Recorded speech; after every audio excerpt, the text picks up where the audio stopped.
Último día en Bariloche, ya comí fondue como 3 veces consecutivas y aprovechando que estoy en la casa de un developer de iOS, voy a hablar hoy de si está bueno o no ser un desarrollador de aplicaciones para iPhone.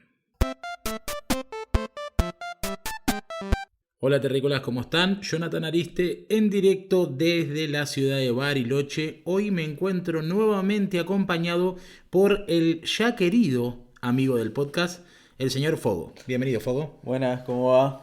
¿Todo bien, Fogo? ¿Qué tal? ¿Cómo fue la repercusión de estar en el podcast la vez pasada? ¿Te llegó alguna mention, algo? Tuve un par de nuevos seguidores en Twitter y en Instagram, así ¿Viste? Qué que interesante, la ¿eh? escuela llega, La escuela tiene llega a la una comunidad. poquita llegada, pero tenemos.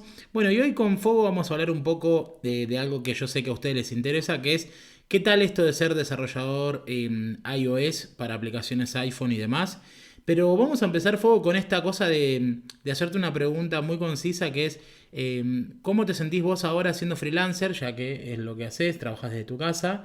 Y cómo era antes, o sea, siempre fue así, toda una magia de felicidad.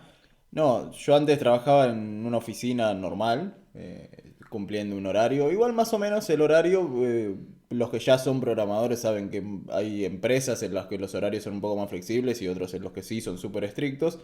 Siempre traté de elegir las empresas en las cuales eran más flexibles, obviamente. Sí. Y, y bueno, nada, hace ya un par de años que estoy 100% trabajando desde casa. Y está bueno. Respuesta corta, sí. Lo principal, no tener que viajar.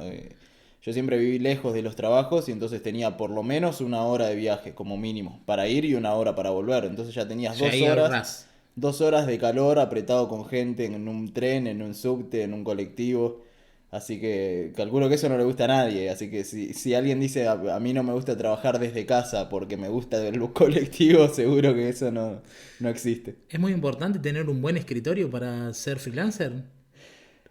Es cómodo, pero yo trabajo del living, la verdad que no tengo, vivo en un dos ambientes, no tengo una oficina privada, sino que tengo mi dormitorio y trabajo en el living. O, Tengo una silla cómoda, eso sí, o sea eso. que para derribar mitos no es que tenés que tener un super espacio para trabajar. Trabajás donde podés. Lo que tenés que tener es una constancia y una responsabilidad de trabajar una cierta cantidad de horas por día y nada más. Y sí, tal cual. Bien, vamos a pasar a una pregunta que me parece a mí que es súper importante y te la lanzo así sin comerla ni beberla. ¿Por qué estaría bueno ser desarrollador de iOS? Lo primero que a mí principalmente siempre fui desarrollador mobile, nunca me dediqué a otra cosa. Pasé por varias plataformas y bueno, me quedé en iOS. La primera diferencia que haría sería entre mobile y desktop o web. Yo creo que mobile está mejor que cualquier otra plataforma por el tema de que vos tenés el teléfono en el bolsillo y es un dispositivo que te acompaña todo el día. Entonces es más cercano lo que vos terminás haciendo que por ahí si sos desarrollador web. Bien. Y entonces, está bien, pero vos podés ser desarrollador Android o podés ser desarrollador de aplicaciones para iPhone, iOS. ¿Por qué vos te quedaste con la plataforma iOS? Y siempre las herramientas de desarrollo de iOS, o por lo menos en mi experiencia, fueron mejores. Habrá gente que me diga no porque no sé qué, pero bueno, yo laburo de esto hace rato y en su momento, no sé, cuando tenías que laburar con Android, tenías que descargarte el Android, perdón, Android Studio no existía, era Eclipse, y bajarle el plugin y andaba Sí. todo mal y era una porquería. Era difícil, me Y, acuerdo solo andar porque tenías que hacer no sé, las variables de no sé Tal qué. cual, sí, tenías que Sí, configurarte unas cosas raras y nunca funcionaba bien. También pasé por el mundo BlackBerry y era más o menos lo mismo. Tenías un Eclipse con un plugin también y andaba todo más o menos. Y las herramientas que te daban se quedaban cortas siempre, era muy pobre todo. Después fueron evolucionando, obviamente. Pero bueno, desde aquel momento Xcode siempre fue una herramienta un poco más linda para trabajar. sabes que yo me permito agregar a lo que vos estás diciendo, siendo de que no soy desarrollador iOS, que me parece que también una de las grandes ventajas que tiene esa plataforma es que en iOS vos no tenés tanta cantidad de fragmentación de dispositivos y sistemas operativos. Entonces en iOS me parece a mí que es más cómodo saber de que vos estás desarrollando para 2 o 3 iPhone 4 que son los que se están usando en el momento y ya está. En cambio el de Android es como que tiene que estar con cosas más raras porque sabe de que hace una app que capaz que la van a correr en un celular que es muy muy diferente a lo que ellos pensaron como ideal Sí, y sufren más me parece en Android. tal cual. En realidad, iOS está empezando a tener un poco más de fragmentación, obviamente. Tiene dispositivos con pantallas muy diferentes. Tenés desde un iPad de 12 pulgadas hasta el iPhone SE que tiene 4 pulgadas y pico. Y tu aplicación tiene que correr en todas esas cosas. Bueno, no necesariamente las de iPad tienen que correr en iPhone y demás. Claro. Pero bueno, el iPhone, el último, el XS Max, es enorme comparado con lo que es un C y bueno, un S. Y te tienen que entrar el contenido en la pantalla. Por ahí eso es más un problema de diseño que otra cosa.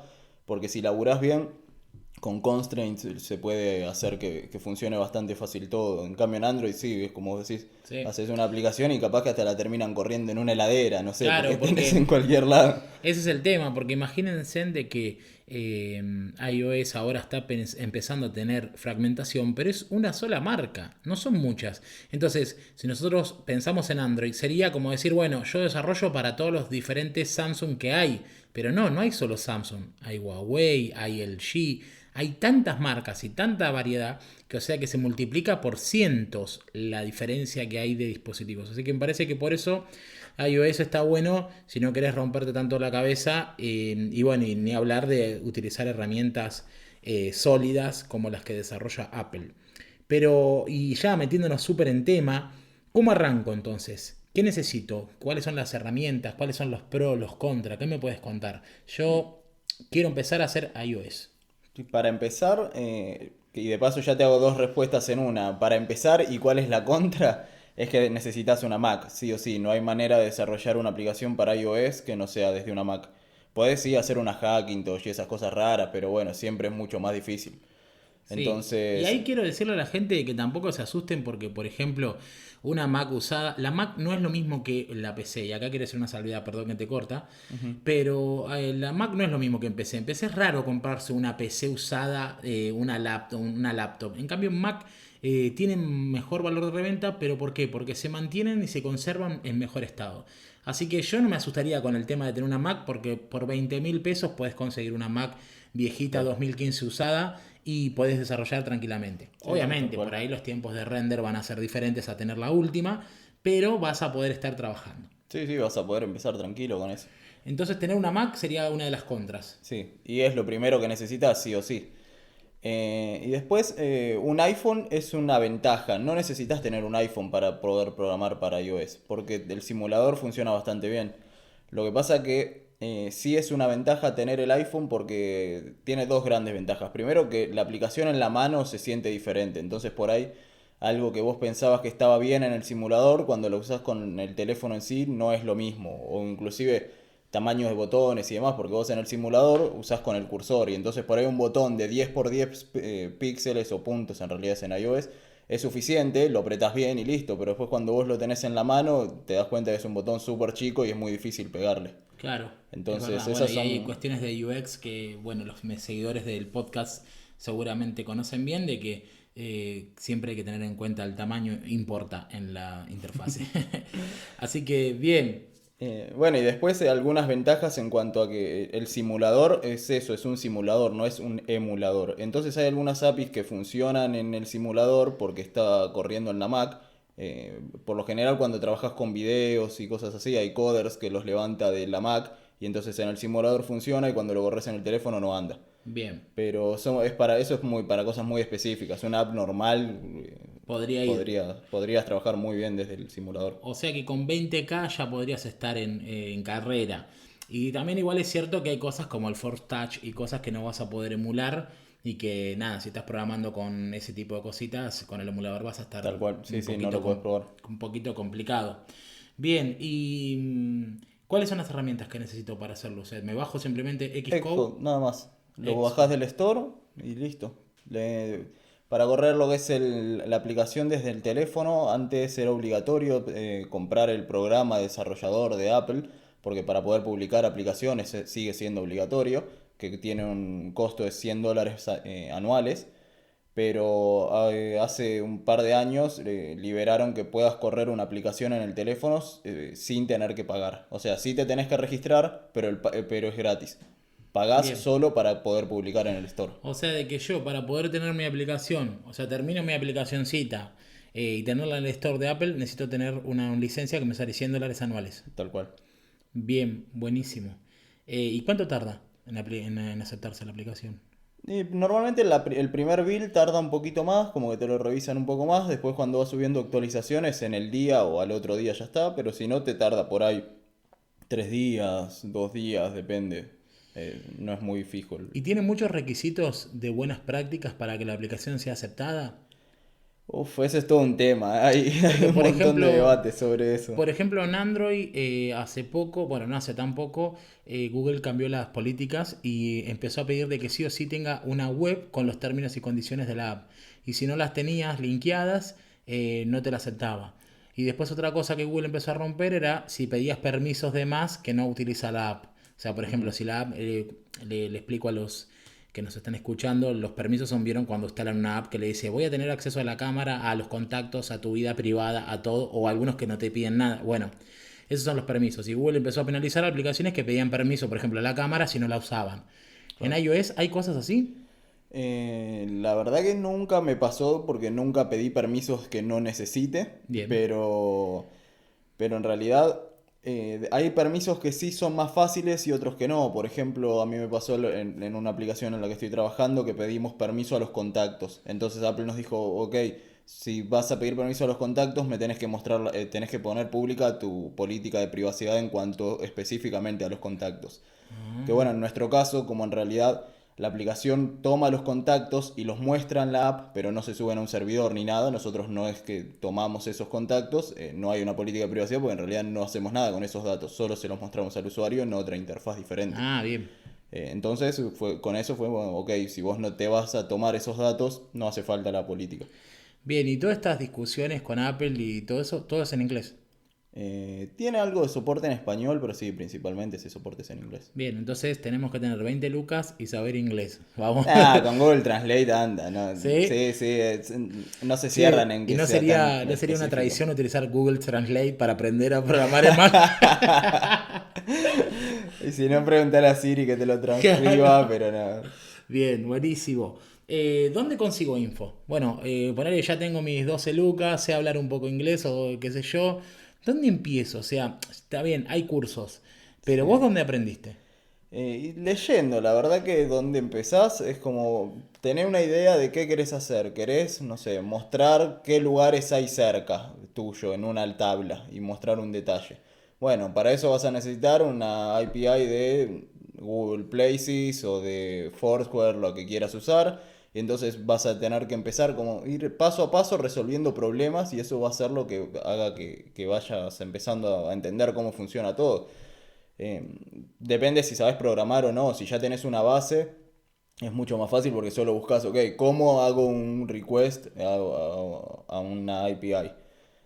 Un API REST. Bueno, buscas específicamente eso, lo vas resolviendo. Después, ¿cómo muestro una tabla en iOS? Y vas encontrando como resolviendo pequeños problemas que después a la larga vas entendiendo todo cómo es bien la sintaxis y demás, cómo se Bi- usan los componentes que tiene el SDK. Está bueno. Entonces, vos decís de que para iniciarme en iOS yo debería plantearme una problemática a resolver y arrancar con eso. O sea, no ponerme a joder ahí en la interfase a ver qué sale, sino tratar de solucionar algo como para ir a ideas concretas y aprender de la verdad. Sí, para mí eso te motiva un poco más, es más un tema como personal eso que de herramientas, es como si vos tenés un fin, que decís yo quiero hacer, no sé, una app que muestre lugares, tenés como un objetivo, entonces eso te motiva un poco más a resolver los problemas que se te van presentando. También es una buena práctica ir viendo todos los componentes que te da de UIKit, que es lo que maneja la parte de UI, y bueno, tiro un botón acá. Bueno, ¿cómo hago que ese botón haga una acción? Entonces, ir viendo cada uno de los componentes, conocerlos y bueno, y eso es lo que, obviamente, el conjunto de componentes es lo que hace una app después. Si sabes usar todos los componentes, sabes hacer una app. Bien, voy a ir con una ronda de preguntas cortitas que se me acaban de correr, que son las que yo sé que la gente está pensando en este momento mientras que escucha esto? Un ping-pong. Sí, número uno, ¿hay laburo para iOS? Sí, hay para Argentina. Yo siempre laburé para Argentina, hace muy poco que laburo para afuera, pero para Argentina siempre hubo y creo que todavía hay bastante. Y si no, para afuera siempre. ¿Se gana guita haciendo iOS? Históricamente yo tenía la idea de que se gana un poco más en iOS que en Android, inclusive, Sí. por lo menos en Argentina, por una cuestión de que hay menos desarrolladores. Entonces, al haber más demanda, siempre es un poco más cotizado. Bien. Tenés que ser un genio para saber iOS, tenés que saber matemáticas full, tenés que ser una genio que haga, no sé, que sea re loco, que sepa inecuaciones, cosas raras. No, como cualquier lenguaje de programación, tenés que saber buscar bien los problemas que tenés y ya está. Tenés que saber usar Stack Overflow, no saber otra cosa. La verdad que Bien. la mayoría de las aplicaciones comerciales no tienen una lógica tan complicada. Siempre es lo básico, pegarle una API y mostrar resultados. Con eso ya conseguís laburo, si sabés hacer eso ya está. Bien, está bueno eso. Em, la última. ¿Es lo mismo? O sea, yo empiezo a desarrollar para iOS. ¿Es lo mismo hacer desarrollo iOS para iPhone, para iPad, para Apple Watch? Como digamos, yo aprendo una sola vez a hacerlo y ya me sirve para todo. ¿O cómo es? ¿Hay complicaciones? ¿Hay diferencias, obviamente? Sí, en realidad sí, si aprendés para una cosa, aprendés para todo, pero tiene un pero justamente. Todo va a ser ahora con Swift, entonces si vos ya sabés la sintaxis de Swift y conocés lo que se puede hacer, te va a ser algo mucho más fácil. Pero es lo que te decía antes, vos tenés en Xcode los componentes de UIKit, ¿no? Entonces vos tirás un botón, bueno, tenés una tab application con el tab abajo y demás, pero si vos vas a hacer una app para Apple TV, tiene otros componentes, pero que después internamente funcionan igual. Entonces, el botón tiene una forma diferente por default, pero se maneja de la misma manera. O el tab application en el Apple TV, en vez de estar abajo en el tab, aparece arriba, como un menú. Pero se maneja de la misma manera. Internamente funciona igual. Entonces, si vos sabes programar para una cosa, sabes para las demás. Por ahí Apple Watch es un poco más diferente, pero igual sigue siendo similar, porque no tiene, el tema es que no tiene UIKit, que es lo que maneja la UI. Claro. Entonces lo manejás de otra manera. Y lo mismo para Mac. Si vos sabés programar para iOS, podés programar para Mac.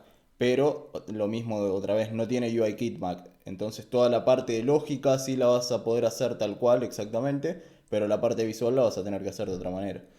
¿Y cómo se resuelven esos casos?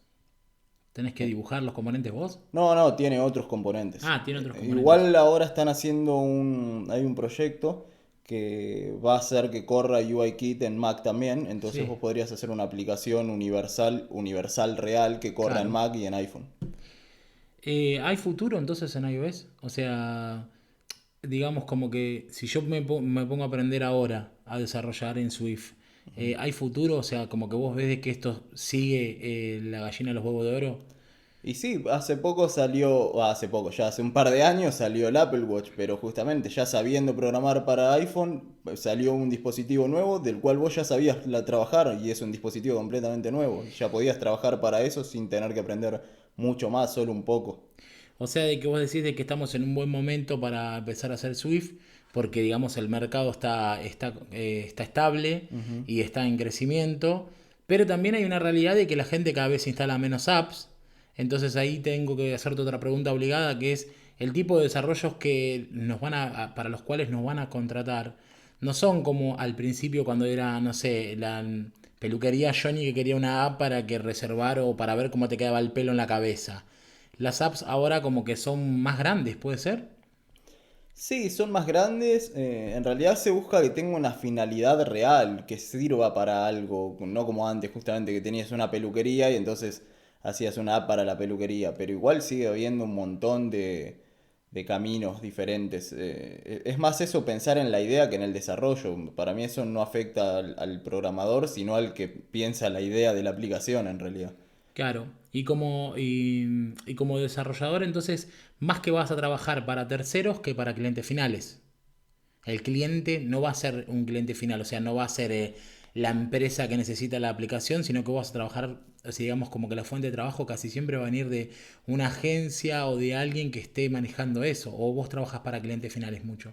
No, sí, yo siempre principalmente trabajé para empresas que ya le venden Claro. a otra persona el producto. Yo para orientar a la gente que diga, bueno, che, ya sé iOS, ¿a quién le vendo? Y si querés salir con eso, hacer una promo en Facebook, vendo apps, no sé si es así. Sí, no, eso no, justamente porque no apunta al kiosquero que quiere hacer una aplicación. Por ahí es un web un poco más sí, porque quiere tener la peluquería del barrio, quiere tener una web linda y bueno, si haces web le vas a vender a la peluquería del barrio. Entendido, 100%. Igual también en web está cambiando, porque con las páginas de Facebook y Sí, todo, con sí. Instagram y todo eso, hay gente que ya ni quiere hacer webs Sí, y cambió dice, mucho, tengo cambió mi mucho. página en Facebook, ya está. De una. ¿Por qué estás en Bariloche?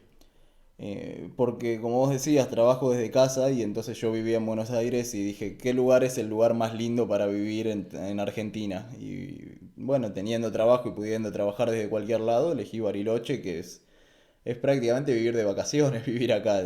Los fines de semana son vacaciones, así que tengo vacaciones cada 5 días. Está bueno eso, está bueno. Entonces elegiste Bariloche, digamos, porque es una locación perfecta con una mezcla de justa de agua, montaña, nieve, lago, sol, de todo. Tal cual, todo el año es lindo acá. Cada estación tiene lo suyo y inclusive diferentes actividades para hacer. Entonces, es lo que te digo, cada 5 días son vacaciones. Entonces, si es verano te vas a los lagos, a las playas, si es invierno te vas a esquiar. Así que, chiques, los que están escuchando, si les interesó este mundo de iOS y todo, y si les interesó esta parte de qué lindo que es Bariloche, les quiero contar de que Fogo próximamente va a organizar un DevCamp donde va a enseñarle a programar a las personas. La gente va a venir acá a Bariloche a estar con él, así tipo como una especie de Gandalf entre los bosques, y van a aprender a hacer iOS. Me parece a mí que va a ser una experiencia increíble. ¿Querés contarnos algo de eso? Sí, la idea es orientarlo a ser freelance iOS, no de ser iOS developer y nada más, sino que meterlo con el freelance. Sea iOS developer y trabajá desde tu casa. Esa es la idea. Entonces Oh, viví donde quieras, no en un PH, va a en estar un hermoso. monoambiente. Va a estar hermoso. Bueno, ¿dónde te encuentra la gente? Fogo, F0GO, la primera O sería un cero, En todos en lados. todos lados así que O sea, Twitter, con Instagram. cero, chiques, porque me han preguntado, che, no lo encuentro Fogo y lo ponían con O, es con cero, lo encuentran en cualquier lado, él siempre está dispuesto a responder sus consultas y obviamente consulten también esto acerca de su DevCamp Freelancer iOS Rocket que va a organizar. Y bueno, muchas gracias Fogo por haberme aguantado esta semana en tu casa De nada, y, estuvo bueno, la y, pasamos bien. y por haber participado de estos 2 capítulos. Bueno, gracias por invitarme y gracias por venir, la verdad que nos divertimos mucho esta semana. Bien, muy divertido. Chiques, esta vida la puede tener cualquiera, no hay que ser un genio. Como dijo Fogo, no es que tienen que saber una matemática compleja, simplemente tienen que ponerse las pilas, ponerse a programar o hacer cualquier cosa que les permita no anclarse a un lugar y que les dé esa movilidad tan preciada para poder disfrutar de diferentes paisajes y andar por la vida. Así que bueno, nos vemos ya el miércoles que viene desde Berazategui. Voy a transmitir. Les mando un gran saludo a todos. Gracias, Fogo. Un abrazo. De nada, nos vemos. Nos vemos. Chau, chau.